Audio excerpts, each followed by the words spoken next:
Conexão Mota. Vivemos em um mundo complexo e em constante mudança. No Conexão Mota, eu recebo convidados especiais para falar de temas que afetam sua vida e seu futuro, sempre em linguagem clara e buscando a verdade. Há décadas, o Brasil vive uma crise de criminalidade. O cidadão de bem se sente refém de criminosos. Nessa sociedade, os papéis parecem invertidos. O bandido é considerado vítima e recebe inúmeros benefícios, enquanto as verdadeiras vítimas são esquecidas.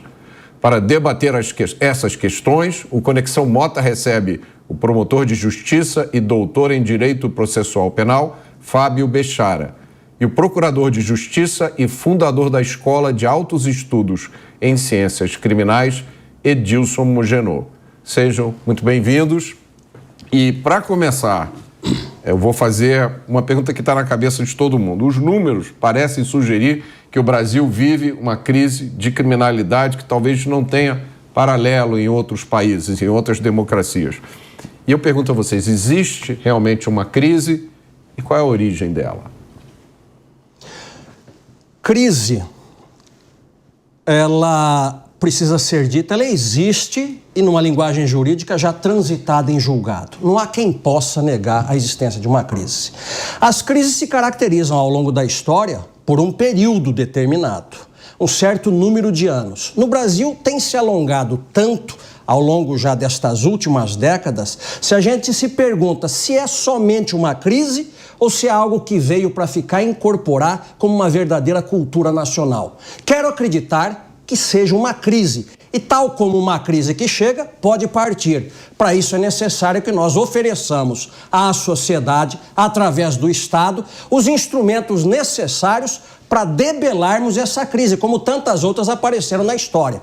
Qual a causa dela? São muitas causas, são variáveis. E para todo problema complexo, nós já sabemos, não existe uma solução simples. Mas, trazendo ao nosso terreno uma coisa inegável.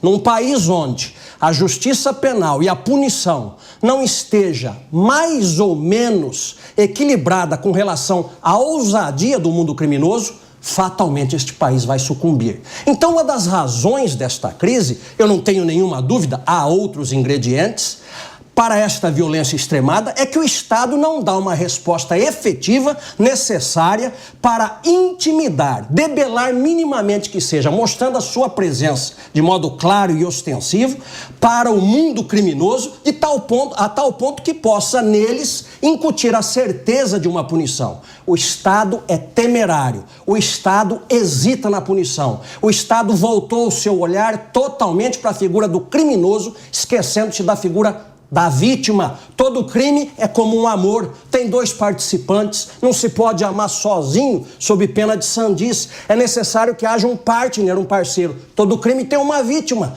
A vítima tem sido esquecida no ordenamento jurídico penal brasileiro. As respostas são tíbias, são demoradas, a vítima acaba sendo revitimizada porque ela própria sofre as agruras de assistir, muitas vezes, aquele que lhe perpetrou tamanho mal, tanto tempo para o Estado dar uma resposta satisfativa a uma punição. E quando dá uma punição, esta é tíbia. Quantas vezes saem pelas mesmas portas do tribunal do júri aquele que matou alguém de uma família e a família da própria vítima.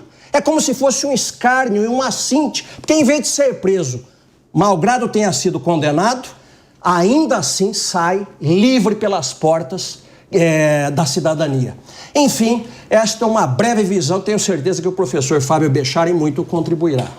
Eu pegar carona, né, nesse último ponto dito pelo professor Edilson, e talvez o elemento mais dramático na atualidade tenha sido, ou seja, a expansão e a representatividade que grupos criminosos organizados, de certa maneira, expandiram a sua influência e a sua conexão com redes internacionais. Eu digo isso porque isso traz junto, não é pura e simplesmente a lógica do proveito econômico que as diferentes atividades ilícitas, de alguma maneira, providenciam. mas isso traz junto um componente de violência em escala, entendendo que a violência, nesses casos, se traduz como um recurso necessário, utilizado por esses grupos exatamente para exercer dominação sobre o território. Então, quando essa fotografia ela ganha um colorido a mais, dentro dessa sua provocação inicial de um olhar sobre crise, e a foto que a gente tira para tentar, de alguma maneira, orientar a construção desse filme daqui para frente, eu diria que hoje a gente tem um componente adicional de percepção e entendimento em relação à maneira como esses grupos, e aqui eu não estou me referindo única e exclusivamente ao primeiro comando da capital, ao Comando Vermelho e a outras tantas facções. Eu estou me referindo, inclusive, ao ambiente de oportunidade que vai fazendo com que outros grupos menores igualmente se estruturem, entendendo que existe uma cadeia logística hoje que propicia que esses ambientes eles sejam explorados de maneira absolutamente organizada e sinérgica. Então aí a gente tem a questão do incentivo e da punição. Tem um incentivo econômico muito forte e a falta de uma resposta adequada do Estado. Aí eu pergunto, como a legislação brasileira se compara, a legislação penal brasileira se compara à legislação penal de outras democracias modernas? Nós temos o direito penal que nós necessitamos, porque o cidadão, quando ele olha para o que acontece no Brasil, ele vê pessoas que foram condenadas por crimes horrorosos, que eu imagino que em outros países teriam sido condenadas à prisão perpétua ou até à pena de morte. Aqui, com menos de 10 anos, já estão de volta às ruas, de volta à nossa convivência, e nós temos que ouvir que nós somos obrigados a colaborar para a reintegração daquela pessoa na sociedade. Por que o Brasil é diferente, doutor?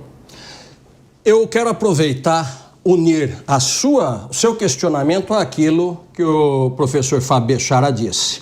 Quando o Brasil inicia uma trajetória de conhecimento, digamos, na criminalidade organizada com a fundação deste maior partido criminoso do Brasil em 1993, o Brasil ainda não havia debelado e ainda tinha níveis altos da criminalidade de ruas. Os crimes que não faziam parte das organizações criminosas. Então, ainda com a criminalidade comum das ruas altíssima, o Brasil passa a produzir um outro fenômeno criminoso que hoje quase que capitaneia a criminalidade organizada no mundo, porquanto a criminalidade organizada no Brasil tem tamanho número de membros e apresenta tamanha danosidade social que pode ser comparada, estar entre as 3 maiores organizações criminais do mundo. Nós somamos 2 tipos de crime. O crime comum que sempre existiu no curso da humanidade e um crime novo, fenômeno de uma época, que são as organizações criminosas movidas pela ambição do lucro. Ora, para um ou para outro, até hoje, a sociedade não inventou nada de mais inteligente do que uma resposta punitiva, uma punição àquele que pratica um delito. Por quê? Porque fazendo parte de uma organização criminosa ou agindo de per si como um crime, desde Caim e Abel existe, a única forma que o Estado e a sociedade descobriram foi dar uma resposta punitiva para que esta pessoa perceba que não pode continuar praticando o crime e para que os demais que potencialmente sejam criminosos possam entender que ali existe Estado, que ali existe uma resposta penal. Isso significa dizer que no pressuposto da pena nós teríamos uma busca de uma intimidação, um caráter de prevenção geral, para que outros, espelhando-se no exemplo de quem foi punido, não se sinta tentado a delinquir, e aquele próprio que foi punido, ele próprio especialmente não queira reincidir. O que acontece no Brasil? A legislação é absolutamente tíbia. Não se pergunta se somente para as organizações criminosas. Por quê? Porque para todos os crimes no Brasil, a resposta face a uma comparação diacrônica no tempo, na história, ou espacial, sincrônica com outros países, a resposta é a mesma. Nós estamos muitos degraus de civilização abaixo dos países mais civilizados em todos os sentidos. Conquanto produzamos uma criminalidade muito mais acendrada e muito mais expressiva que outros países, somos o campeão mundial em números absolutos dos homicídios, nós temos a legislação mais fraca do mundo civilizado que eu conheço. Significa dizer 10 países mais desenvolvidos economicamente no mundo. Nós temos Estados Unidos, temos a China em segundo plano, temos a Alemanha, temos o Japão em quarto, temos a Índia, o Brasil está em 8ª posição. Das 10 nações mais civilizadas, a última das 10 seria a Itália, 9 tem prisão perpétua. Só o Brasil não tem. A prisão perpétua é uma régua que mostra o que se passa com os demais tipos de punição. Se todos os outros países, com uma criminalidade muito mais baixa, contemplam nos seus ordenamentos jurídicos prisão perpétua, isto é simbólico, e o Brasil não contempla, significa que nós estamos brincando de apagar incêndio com gasolina, porque o mundo delinquente só respeita uma força superior a ele. E este mundo precisa ser avisado que existem ordem dentro de um país. Enquanto o delinquente vai de agora ao infinito em termos de crime, pratica crime com os mais requintados meios de violência e crueldade, o Estado dá uma resposta tíbia, pequena, e percebe o criminoso que não há por que ele se conter se ele é movido pela intenção do lucro, pela ambição do lucro, pela vontade de expandir o seu comércio criminoso. Se ele é movido por uma sanha criminosa que pertence a ele, ele não tem grandes razões para se conter, ele vai logo e se entrega à sua função de criminoso naquele ato e explode em crime. Então, em termos de conclusão, das 10 nações mais civilizadas, mais ricas do mundo, o Brasil é a única que não contempla prisão perpétua. Um outro dado, de 193 países aceitos pela ONU, não fala dos observadores, existem muito poucos, algo aí em torno de 14 a 20 e pouco, que não contemplam hipótese de prisão perpétua. Mas 170 e tantas nações, aplique-se ou não aplique-se, está previsto na legislação a prisão perpétua. Significa dizer que daí para baixo, toda a legislação tem uma tendência a reproduzir o pensamento penal dominante de um país. Vale dizer, enquanto em outros países a punição para crimes graves, como homicídio, como estupro e como outros, são altos, no Brasil se mantém a mesma tendência. Continua sempre abaixo e com variados mecanismos de se colocar os delinquentes na rua. Eu lamento demais que nesses últimos anos, e especialmente agora, eu observo que a chamada classe bem pensante, que domina politicamente o país, ou que domina eventualmente um pensamento que pensa ser mais inteligente, continue defendendo este fenômeno da desprisonização, que é colocar na rua os delinquentes e, como você bem acentuou, trazendo à sociedade uma responsabilidade que a ela não pertence, que é reinserir aquele que delinquiu. Ora, entre 3 possíveis empregados que eu possa contratar para minha empresa, 2 de um passado virtuoso, nasceram pobres e continuam trabalhadores, e um outro que delinquiu 1 ou 2 ou 3 vezes, quem vai contratar este outro? Quem vai fazer o papel que o Estado não fez, buscando ressocializar aquilo que sequer o Estado conseguiu? É que nem todos são factíveis de ressocialização. Há aqueles verdadeiros delinquentes, os psicopatas, que a ciência mostra. Não adianta ter poesia, a questão é ciência. Vão morrer tão maus como viveram. Como o Estado não vai matar esses cidadãos, é um respeito a eles e é um respeito à sociedade investir no aprisionamento deles, para que fiquem afastados da sociedade, onde não sabem e não podem conviver. Mas parece que tem, antes de passar a palavra, só um comentário rápido, parece que tem parte da nossa intelectualidade que não aceita essa realidade, de que alguns criminosos, pela sua natureza, ou por terem feito uma opção econômica, né, preferem continuar na carreira de crime e vão fazer isso. Questão você colocou muito bem, parte da intelectualidade. Ser intelectual não é necessariamente ser inteligente. O intelectual é aquele que leu uma porção de coisas, mas não é capaz de interligere, compreender o que está no ar. Ele precisa descer da torre de marfim desta pseudo-intelectualidade, chegar à realidade, ao chão, ao átrio, ao vozeio das multidões nas ruas, entender o que é uma bala de fuzil zunindo perto da orelha, como acontece no Rio de Janeiro. Ele precisa entender o que é este novo cangaço que ataca cidades pacíficas no interior do nosso Brasil. Ele precisa entender que a violência não é aquilo que está retratado poeticamente, livrescamente. A violência, ela pertence à essência humana, infelizmente, porque vive dentro de cada um de nós um pequeno anjo e um pequeno demônio, como dizia o grande ministro Nelson Gria, que mais ou menos necessita um pouco da ameaça de uma pena para fazer o papel de uma água redentora, uma água batismal. Este pequeno demônio muitas vezes se apossa de algumas criaturas e de pequeno se faz grande e assusta os demais que estão aí a produzir angelicalmente. É preciso ter ordem. Ninguém vai transformar uma sociedade de humanos numa sociedade de anjos. O que precisa é um respeito à sociedade pacífica, tanto quanto se necessita segregar aqueles que não sabem conviver com elas. Tenho certeza que o professor Bechara virá em nosso socorro.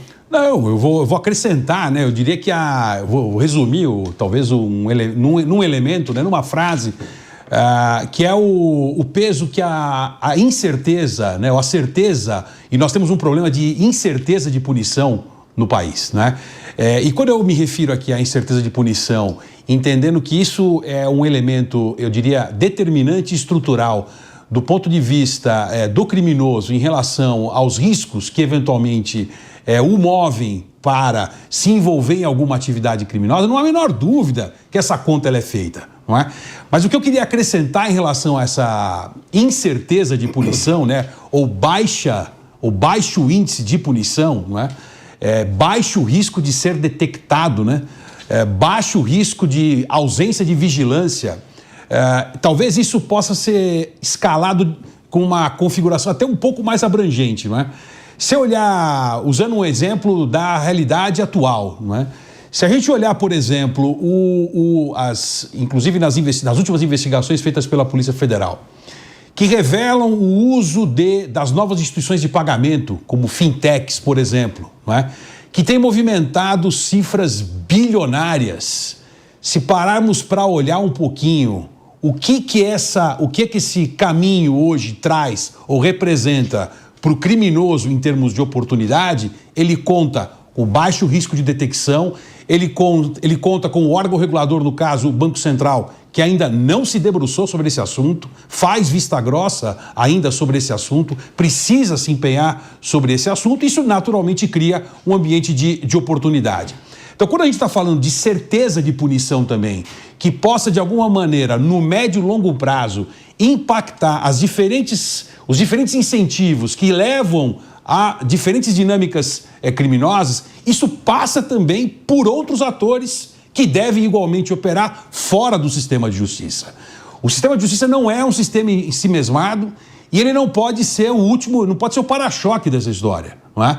O sistema de justiça ele é o que temos para o médio, no curto prazo, mas o olhar de médio e longo prazo nos impõe fortalecer o modelo regulatório e a capacidade de fiscalização, que muitas vezes é por onde passam os primeiros indicativos de que alguma coisa vai acontecer de mais grave no futuro. E o arranjo institucional brasileiro, para isso, ele é um grande incentivo para o criminoso, porque as instituições concorrem entre si, elas muitas vezes se sobrepõem umas às outras.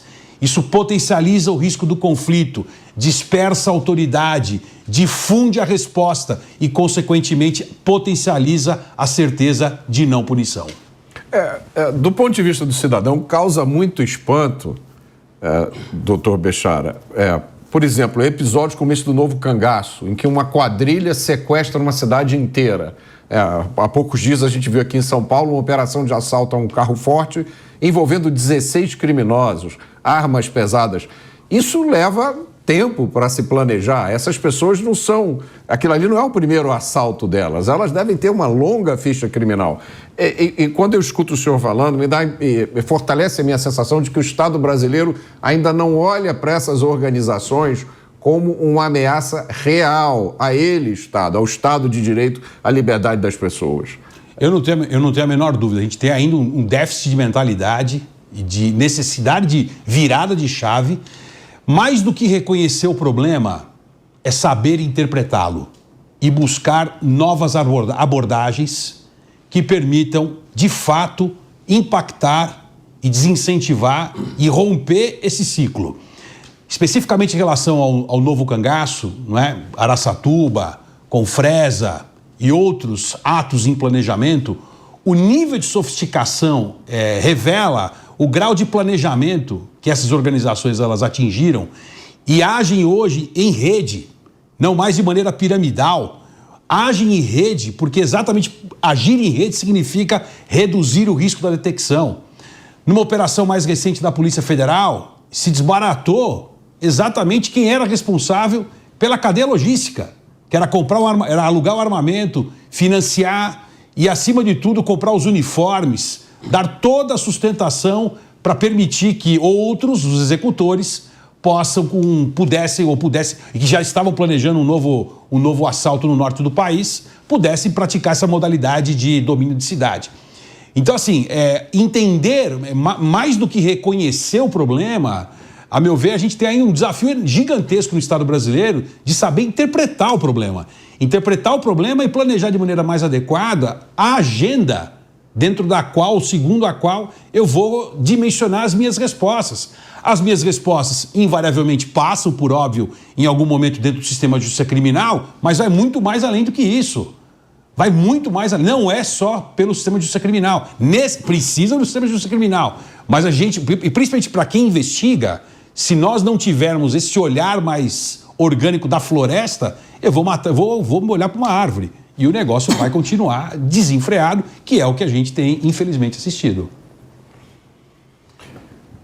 Eu vejo o seguinte, nós gostamos muito de comparação, nos comparamos com outro, nos comparamos com outros países, então comparemos a nossa tragédia hoje, mas não encontraremos paralelo na história recente com nações ditas civilizadas. E mesmo as mais incivilizadas, somos ainda o campeão mundial de homicídios, que é o crime por excelência. O máximo do crime será sempre o homicídio.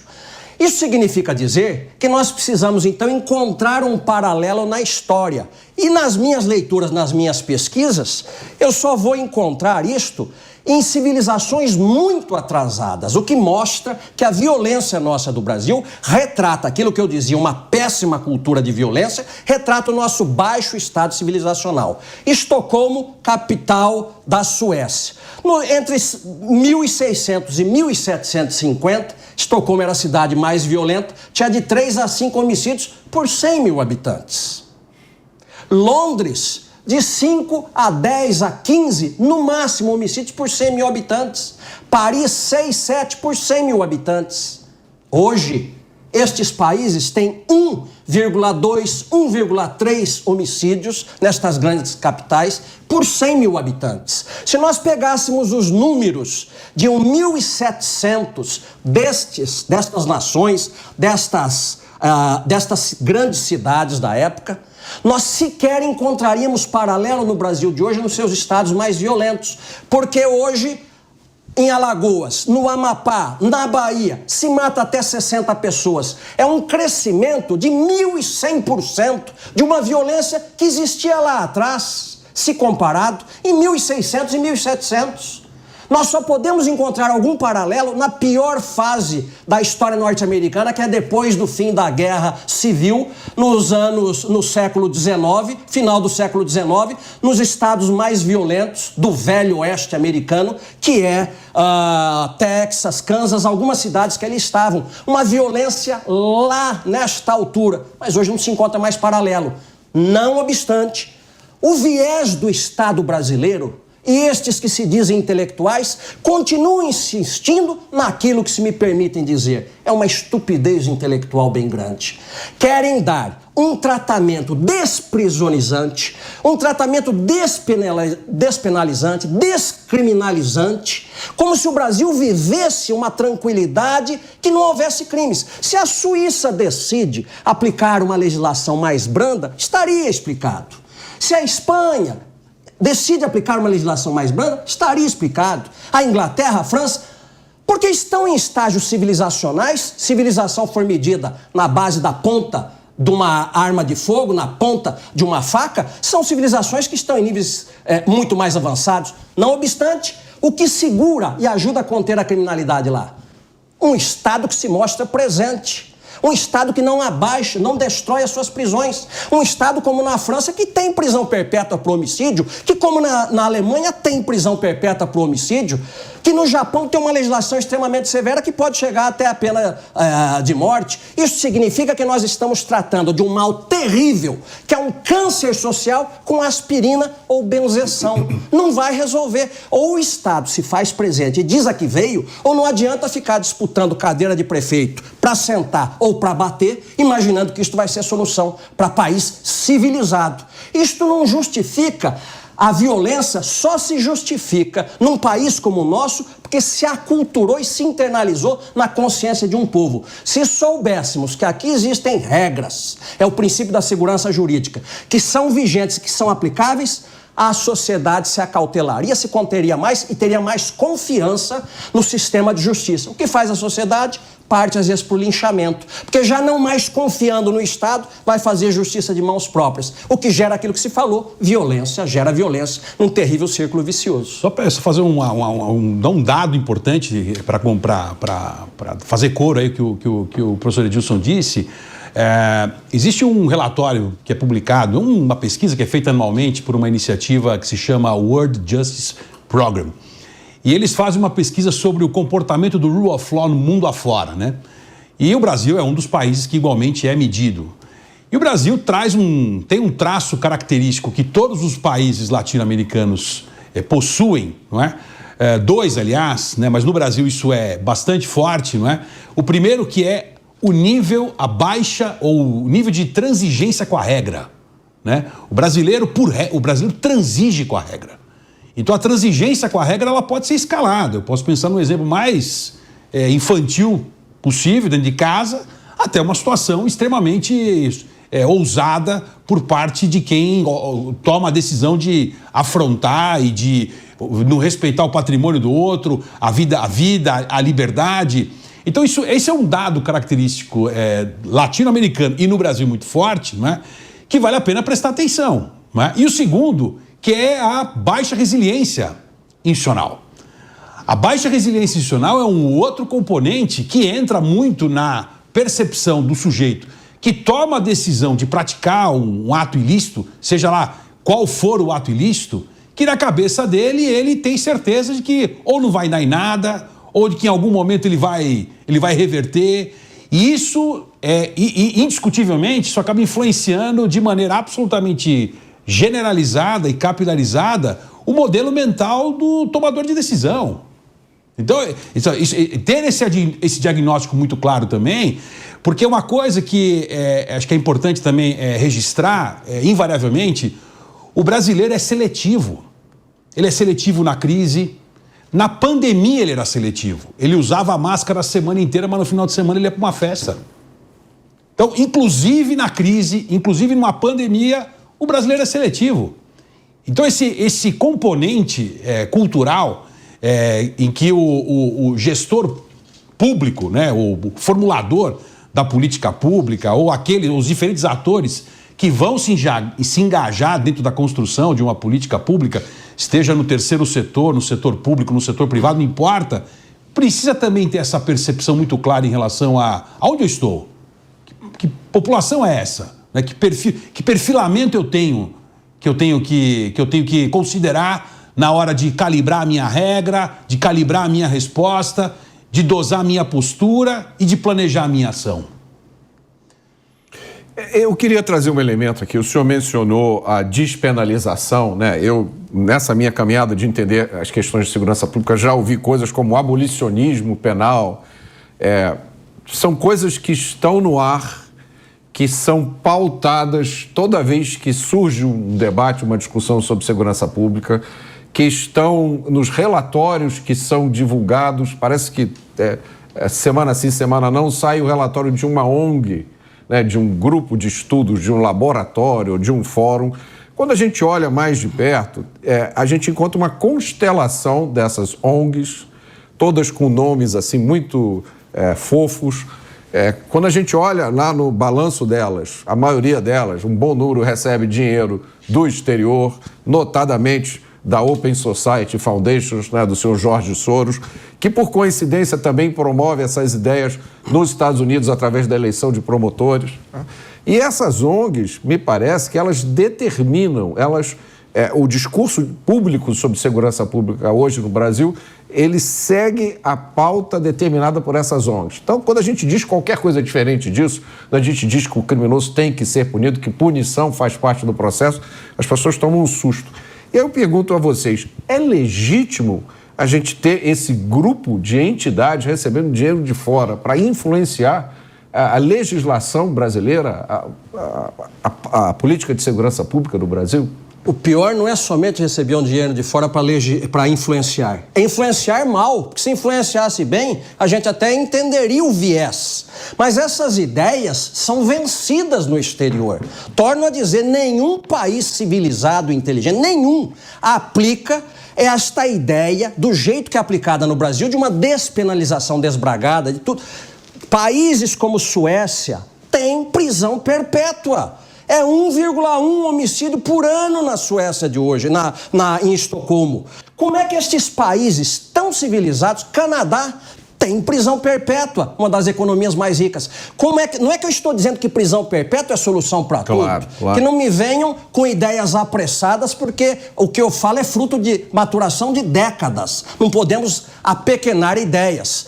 Mas é que a prisão perpétua ela é simbólica do que quer um país. Veja você, qual é o viés que a política estatal brasileira toma diante de uma necessidade estatal, diante de uma necessidade social? Voltar o seu olhar na proteção das vítimas ou na proteção dos criminosos? Na proteção dos criminosos, com esse discurso chamado garantista, que está tão permeado em meio a essas ONGs. A palavra é mágica, quem não quer garantir direitos fundamentais? O problema é que com uma mesma palavra, tal como a palavra democracia, muitos ditadores se arvoram na condição, eu sou um democrata e é um ditador. Não é a palavra que dá essência à coisa, mas o que se faz. Então são garantidores do quê? Dos direitos do réu? Não. Exacerbaram-nos a tal ponto que se esqueceu da vítima. Vamos dizer o que se pratica no exterior para entendermos se nós temos condição de avanço.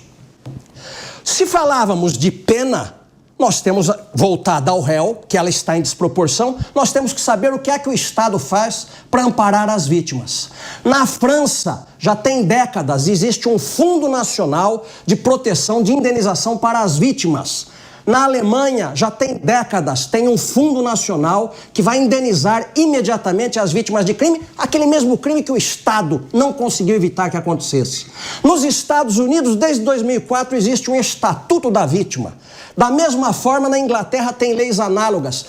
No Canadá tem um Estatuto da Vítima. Os nomes mudam alguma coisa, mas significa um corpo legislativo voltado exclusivamente a atender o interesse das vítimas, a protegê-la diante dela ter sofrido uma ação danosa e criminosa. O Brasil tem Estatuto da Vítima? Não. O Brasil só discute os direitos fundamentais dos delinquentes, como se a vítima não fosse detentora de direitos.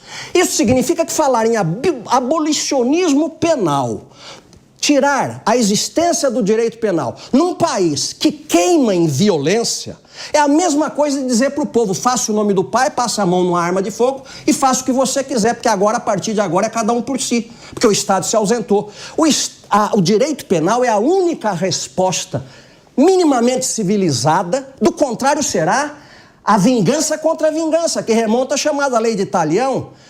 O que o Estado conseguiu, a sociedade, ao longo da inteligência humana, ao longo de milênios, querem agora, meia dúzia de gênios da garrafa térmica, como eu digo, suprimir e acabar, apoucando uma ideia que não tem sequer nome, porque ela pertence à tradição humana, pertence à inteligência em razão de uma necessidade. Quem tem piedade dos seus lobos vai perder as suas ovelhas. E o mais interessante, os que dizem ter piedade dos lobos são eles próprios, muitas vezes lobos também, porque não abrem mão de uma série de guarda-costas bem armados para garantirem a própria individualidade, mostrando um egocentrismo total, voltados à própria proteção, enquanto para os demais pouco importa.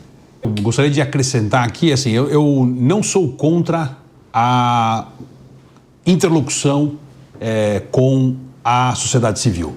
A sociedade civil, ela é uma realidade e sendo coerente, inclusive, pelo menos eu sempre procuro me pautar muito da construção do raciocínio e da interpretação dessas situações, levando em consideração toda a trajetória de compromissos que o Brasil vem assumindo nos últimos mais de 50 anos internacionalmente falando.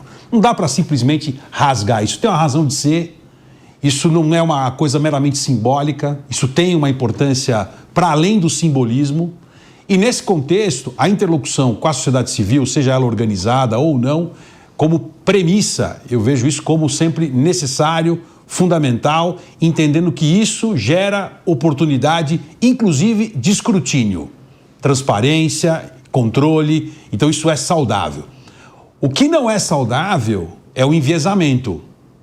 Assim como a gente critica o enviesamento e por vezes ideologizado, muitas vezes em decisões judiciais ou em investigações que são feitas ou por promotores ou pela polícia e etc., o enviesamento também na postura de uma ONG, de uma organização não governamental, ou seja lá qual for a forma de organização da sociedade civil, igualmente é totalmente indesejável e condenável, não é? Agora, por outro lado, a questão é sobre os financiamentos que eventualmente cercam, não é? Instituições, universidades e etc. Não é? Talvez isso traga o necessário olhar de observação sobre como esse processo, ele, de alguma maneira, ele se instrumentaliza ao longo do tempo. O que me parece muitas vezes acontecer, e que talvez aí venha grande parte da preocupação em relação a essa influência que às vezes acaba por ter na constituição de uma política pública, como sendo a única voz, não é? É a carga ideológica que alguns assuntos que têm um nível de tecnicidade, que exigem um nível de seriedade, que jamais poderia ter. E essa carga ideológica, ela vem traduzida fundamentalmente num juízo de valor, colocado como se verdade fosse, e que não se admite qualquer ponto de vista em sentido contrário. Então, eu diria que isso é de uma covardia, inclusive, isso não pode ser qualificado como algo honestamente intelectual.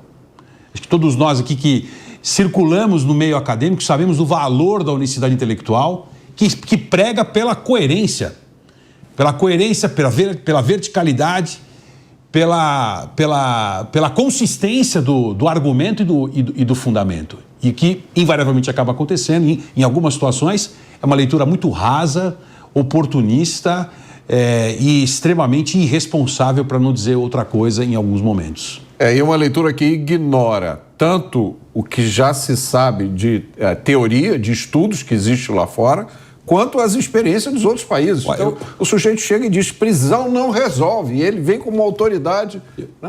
Você pode usar um exemplo aqui do ex-presidente americano Woodrow Wilson, que foi professor em Princeton e foi professor em Stanford antes de ir para a vida política. Tem uma lápide no prédio dele, né, do prédio que leva o nome do centro, em que ele tem o nome dele, o Wilson Center, em Washington, que diz o seguinte: tem que existir um lugar em que o pesquisador e o policymaker se encontrem. Porque o dia que esses dois sujeitos se encontrarem, eu dou sentido para a pesquisa e o policymaker reduz o risco do erro na tomada de decisão. A questão é em que bases isso se estabelece, de que forma que isso se estabelece, mas que é fundamental para que também esse processo de construção ele seja o mais oxigenado possível, o mais transparente possível, o mais completo possível, partindo do pressuposto que é reduzir o risco do erro e atingir um resultado que atinja a expectativa de uma determinada sociedade. Perfeito. E aí eu vou pegar um assunto que tem tudo a ver com isso, que tem a ver com essa narrativa que foi criada de que a melhor forma para se combater o tráfico de drogas é legalizar o tráfico de drogas. Como se o Brasil não tivesse mercados ilícitos, né, de medicamento, de autopeça, de combustível, de todo tipo de coisa. Eu queria que vocês comentassem essa que para mim parece uma postura sem qualquer sentido. Eu vejo como extremamente danoso conquanto pessoas que se tenham por brilhantes defendam a ideia. A gente sabe que pessoas brilhantes também defendem más ideias. O erro será de um ou de outro? Não. É que a natureza humana também, ela costuma opinar ou para um lado ou para o outro, sendo impossível fazer uma divisória exatamente ao meio. As ideias, elas têm uma tendência filosófica, ideológica, ou elas caminham numa direção, ou elas caminham noutra. Como eu vejo isso? O mundo está meio cindido. As pessoas que se dizem ideologicamente de um viés de esquerda, é como se não quisessem a punição do criminoso. Atrás disso vem um pacote ideológico análogo. O que é este pacote ideológico? Despenalizar várias condutas, descriminalizar, como se tudo fosse culpa do Estado ou da sociedade, esquecendo-se eles que os próprios governos, de esquerda, quando estão no poder, percebem que não há como abrir mão do direito penal. Então resta uma turma romanticamente pensando que direito penal não resolve e, portanto, não poderia ser aplicado àquele que faz uso dos entorpecentes. E vamos lá, quando você retira a censura moral do usuário de drogas, você começa a atenuar a culpa social do traficante, porque não existe um sobre o outro, sem o outro. A partir do momento que eu passo a compreender angelicalmente que alguém se entrega ao uso de drogas, e não adianta dizer não porque usa na própria casa, mas para não estar preso, ele usa em casa e sai. E a gente sabe a danura que aquilo faz dentro de um cérebro. O ser humano antes e depois do uso de droga não é o mesmo. Não se desce 2 vezes o mesmo rio, porque na segunda ele não é o mesmo. Ou estas drogas não fazem mal, ou não existe problema para a perfeita sintonia dos chamados neurotransmissores. Ou o doravante vai continuar pensando do mesmo jeito como pensava antes do uso destas drogas. É por isso que até do ponto de vista medicamentoso, as chamadas drogas medicamentosas necessitam de receitas especiais, de um rígido controle para quê? Para debelar doenças. O que se quer aí? Retirar-se o conteúdo criminógeno da ação de quem se entrega às drogas, que não meramente faz mal a si, mas potencializa a hipótese de fazer mal a terceiros, não meramente retirar esta hipótese criminosa, como trazer-se quase que a controle nenhum, até porque a gente sabe, o Estado não consegue controlar nem outras tantas coisas que ele tem uma chamada expertise de séculos. Vai controlar algo que já está dominado pelas organizações criminosas? Vai controlar algo que as redes de canal de distribuição de drogas já estão todas implementadas? Que o Estado, que faliu em tantos campos, pensa que vai conseguir controlar algo? Isto é absolutamente indecente, e eles sabem disso. E quando eu digo eles, eu não setorizo só no Brasil, porque é uma ideia, quando fica estúpida o suficiente e velhinha o suficiente na Europa, às vezes ela vem morar no Brasil. E esta ideia está morando aqui fazendo dano. Isso significa dizer que as pessoas estão reproduzindo o que ouvem sem mastigação intelectual. Não, o negócio é cada um faz o que quiser de per si, esquecendo-se que uma sociedade organizada existe interações, esquecendo-se que quem usa a droga já sai daquela situação da normalidade e pode passar a uma reatividade diversa daquela se ele não estivesse drogado. E nós temos uma vida em sociedade. Aquilo que não está bom pode ficar bem pior. Não quer se dizer que não se dê um tratamento, mas pense você, se a Suíça dá um tratamento para os usuários de droga, e ela dá, se Portugal dá um tratamento aos usuários de droga, e ele dá, e se em um e outro país, com quanto haja divergência, pode haver uma boa resposta a esses tratamentos, eu pergunto, qual a criminalidade lá? Qual o nível de vida lá? Falta o aparato estatal para solucionar problemas básicos da sociedade? Não. E no Brasil? No Brasil falta saneamento básico, faltam políticas públicas que representem o interesse social. Nós não temos governo no curso da história para dizer aqui está tudo harmônico. O que nós vamos fazer? Sabendo que o dinheiro não é ilimitado e que a energia estatal não é irrestrita, ele tem que canalizar dinheiro e energia e inteligência de determinado lado, como é que eu vou tirar de dar o dinheiro do medicamento para quem precisa de um medicamento? Como é que eu vou deixar de municiar os hospitais públicos com médicos e medicamentos e convergir este dinheiro que não nasce em árvore agora para ficar tratando quem escolheu o caminho das drogas? Não é que não queiramos, é que o dinheiro não é ilimitado. Ou você o usa com inteligência ou não usa. E se eu disser para aquele potencialmente drogado ou para aquele que quer se inaugurar no caminho das drogas, se eu disser para ele, pode ir, não tem pena, e se você ficar bem ruim, eu vou cuidar de você. Eu estou dizendo o que para ele? Que ele pode ir. Quem é que consegue ver o amanhã? Eu consigo. E é bem mais escuro do que esse de hoje. Não, o único elemento, para mim, o elemento chave dessa história é único, é um só, que é a janela de oportunidade que isso vai abrir para que o ambiente de mercados ilegais ganhe uma escala que até hoje a gente ainda não viu no Brasil. Inclusive em relação às áreas que eventualmente serão exploradas para cultivo de tudo isso. Então, o potencial de crise que isso vai gerar em cadeia, considerando a baixa resiliência institucional no Brasil em relação à fiscalização e controle, captura, corrupção, isso vai criar uma janela sem precedentes de expansão de mercados ilegais no Brasil como um grande duto formalmente legalizado, por onde vai passar, não vai passar só isso. Vai passar tudo que existe de qualquer tipo de dinâmica criminosa ilícita. Pegando num gancho no que o senhor falou, me parece também que há uma abordagem que ignora a existência de usuários de drogas que não são dependentes, ou seja, não precisam de nenhum tipo de tratamento e que tomam uma decisão voluntária de pegar o dinheiro, comprar um entorpecente, dando o dinheiro a um traficante, uma facção criminosa, né? Usando aquilo como opção de prazer, ou seja, esse sujeito não precisa de tratamento nenhum, ele precisa de vergonha na cara, porque ele está contribuindo para uma organização criminosa.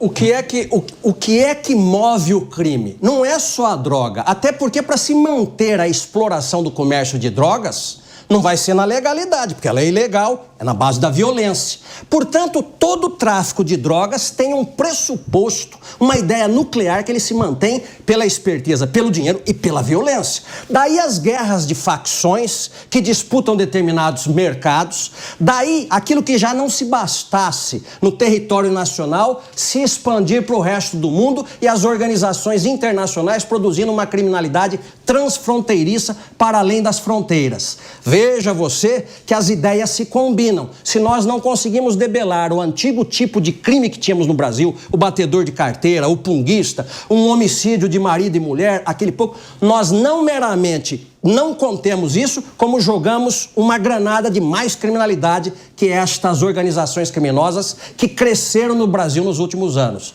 Seu programa é muito bem nominado de Conexão Mota. Nós temos as conexões do bem, justiça, punição quando necessário, na medida da necessidade, controle da sociedade na medida da necessidade, não é cada um por si, porque nós vivemos sempre devendo respeitar o espaço alheio. E nós temos as conexões do mal. As organizações criminosas não meramente se conectam intestinamente, elas têm uma linguagem extraterritorialmente. Contudo, lá fora, além fronteira, a resposta do Estado, até onde possível, é uma. Aqui no Brasil é tíbia. E a gente vai percebendo que a chamada democracia vai mais e mais sendo minada, na medida exata em que o crime, que é bilionário, vai investindo e fabricando seus candidatos para produzir as novas leis no futuro, uma vez eleitos. Você dizia das ONGs. E o professor Bechara colocou muito bem.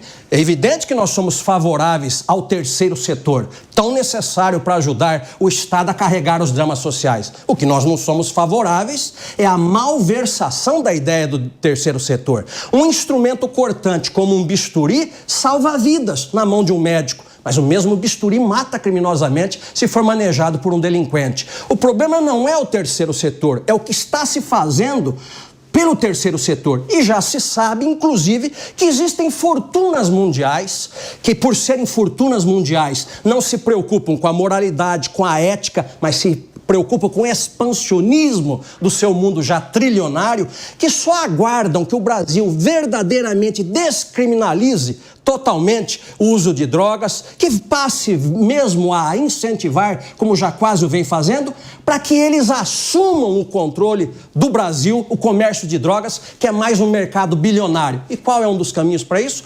Financiar algumas ONGs, para que estas passem a reproduzir um pensamento que direito penal não resolve, que cada um pode cuidar como bem quiser da sua vida. Outra coisa Estes bilionários não querem, outra coisa eles não querem, senão o próprio mercado brasileiro, que é parrudo o suficiente para que eles invistam, formatando um pensamento dentro do Brasil para que liberemos. Aí sai o Estado, entram eles explorando um pobre povo que já vem sendo explorado há muito tempo. Talvez um exemplo contemporâneo para estabelecer um paralelo é o que se transformou o mercado das bets.